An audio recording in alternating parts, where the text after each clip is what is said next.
Well, here are your national headlines this morning. President Trump says he's ending all trade negotiations with Canada. This after President Trump announced he's increasing the tariff on Canada by 10% in response to the anti-tariff ad. Numbers from Statistics Canada show Canadian exports to the United States are nearing the lowest ever. Exports to other countries, though, have reached record high. The global EV industry has just been hit with a massive shock. The United States, one of the biggest players in electric vehicles and clean energy, has suddenly found itself in a vulnerable position. And the reason is simple. Canada has taken a bold step in controlling one of the most critical minerals for EV batteries, nickel. Today, we break down what's really happening, why the US is worried, and how Canada's decision could reshape the future of electric vehicles worldwide. Nickel is one of the most crucial metals used in lithium-ion batteries, especially the high-performance ones used in electric cars. If nickel becomes expensive, if supply drops, or if one country gains too much control, then the entire EV supply chain is at risk. Companies like Tesla, Ford, GM, and Rivian all rely heavily on nickel, and that dependency is exactly what's causing panic in the US right now.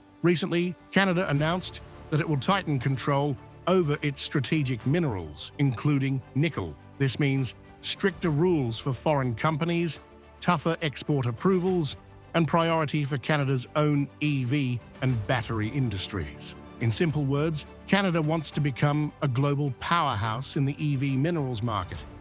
The US always assumed Canada would remain a soft, friendly supplier.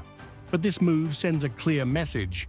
Nickel is ours, and it will be used on our terms. The United States is shocked because a huge percentage of its nickel imports comes directly from Canada. The US doesn't have enough nickel reserves of its own. Environmental restrictions make American mining slow and expensive, and America's big EV targets heavily depend on a stable nickel supply. So the moment Canada tightened its grip, US automakers immediately came under pressure. If nickel prices rise, if exports slow down, or if Canada decides to prioritize its own industries, the US dream of affordable EVs becomes extremely difficult to achieve. Reports indicate that emergency discussions have already started in Washington. Decision makers are asking, should the US shift to Indonesia or the Philippines for nickel? But many of those mines are controlled by China. Should domestic mining be fast-tracked? But that could take years. And if none of those options work, will battery prices rise again? These questions reflect how critical this moment is for America's EV future. After years of trying to reduce dependency on China, the US may again be forced into a corner because of Canada's decision.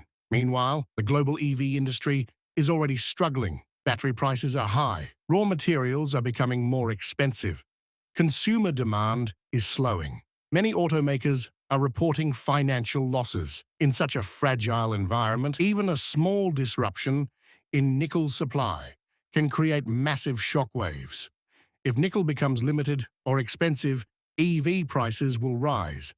Companies will slow production, and the global adoption of electric vehicles could face serious delays. Smaller companies may even collapse under the pressure. But while the US is panicking, Canada sees this as a major opportunity. The country has huge high-quality nickel reserves, cleaner mining methods, strong political stability, and the trust of Western countries. All of this gives Canada the chance to become what some experts are calling the OPEC of battery metals. Just like the Middle East shaped the oil market, Canada could shape the future of EV minerals. If that happens, the US may have no option but to accept Canada's terms or depend on nations influenced by China. Right now, the United States has three main options. It can try to speed up domestic mining, but that's a long and complicated process. It can try getting nickel from Indonesia or Africa, but again, many of those mines are dominated by Chinese companies. Or it can shift to nickel-free battery technology, which is promising but still far from being ready for mass commercial use. None of these choices offer a quick fix, and that is why America finds itself genuinely concerned. Canada's control over nickel may look like a small policy change, but in reality, it represents a massive geopolitical shift. Just as oil shaped the last century, battery minerals, especially nickel, will shape the future. And right now, Canada holds a position of power that will directly influence the global EV industry and America's energy independence. What do you think? Will Canada's nickel strategy make the EV industry stronger, or could this trigger a global supply chain crisis for the United States? Share your thoughts.